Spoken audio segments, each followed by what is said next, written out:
rūkyta žuvis skirta šventiniam stalui, sūdyta ir džiovinta šiokiadieniams. Dabar šių tradicijų niekas neprisimena, bet skonis rūkytos ar džiovintos žuvies vis tiek sukutena nosį praeinant pro žuvų skyrių parduotuvėse. Unguriai, skumbrės, karšiai, žiobriai, riebžuvės, lašišų, papilvės, pangasijos, menkės, plekšnės, strimelės, tunai. Nustebsite, bet visos šios žuvys į Lietuvą atkeliauja iš įvairiausių pasaulio kampelių. Įmonėje perdirbama tiek jūrinės, tiek gėlavandenės žuvis. Lietuvoje sugautos žuvis tai visiems yra gana žinomas, tai yra karšių, žiobris, plekšnė. Tačiau daugumą žuvų mes importuojame iš kitų šalių, tai yra iš Norvegijos, Olandijos, Danijos. Taip pat importuojame iš Vietnamo, Argentinos. Gardžios žuvies rūkyklos dirba pilnu pajėgumu. Žuvis skubiai išdorojamos, sūdomos ir brandinamos pagal unikalias receptūras. Tada prasideda nuo kelių iki 14 valandų trunkantis rūkymo procesas.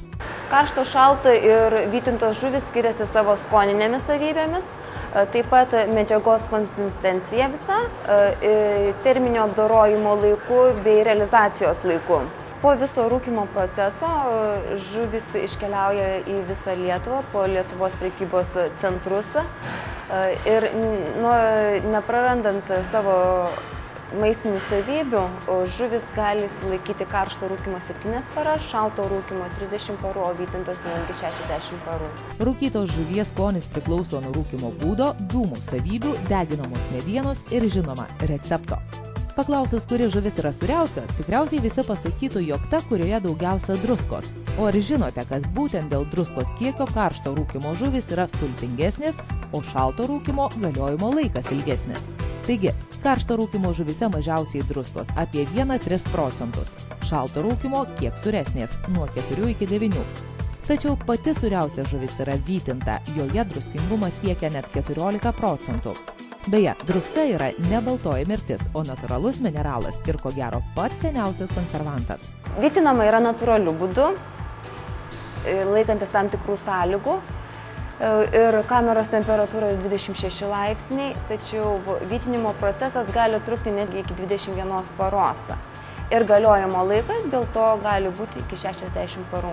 Vytintos žuvis nepraranda savo skoninių savybių. Vytinimas vyksta specialiose kamerose, kur greito oro srauto pagalba iš sūdytos žuvies išgarinamas vanduo.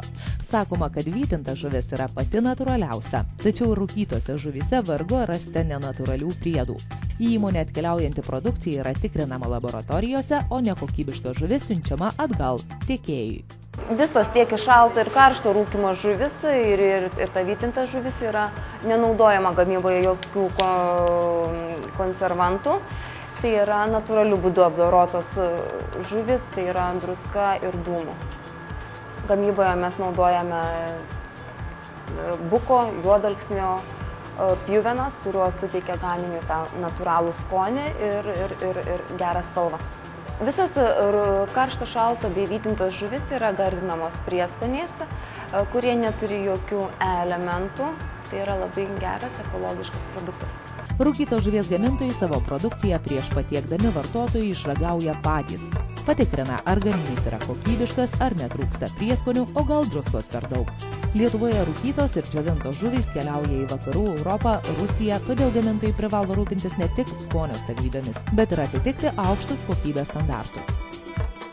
Siužetas parengtas bendradarbiaujant su Nacionalinio žuvų perdirbėjų ir prekybininkų asociacija pagal programą Žuvininkystės ir akvakultūros produktų naujų rinkų plėtra ir skatinimo kampanijos, kurios tikslas skatinti žuvies produktų vartojimą.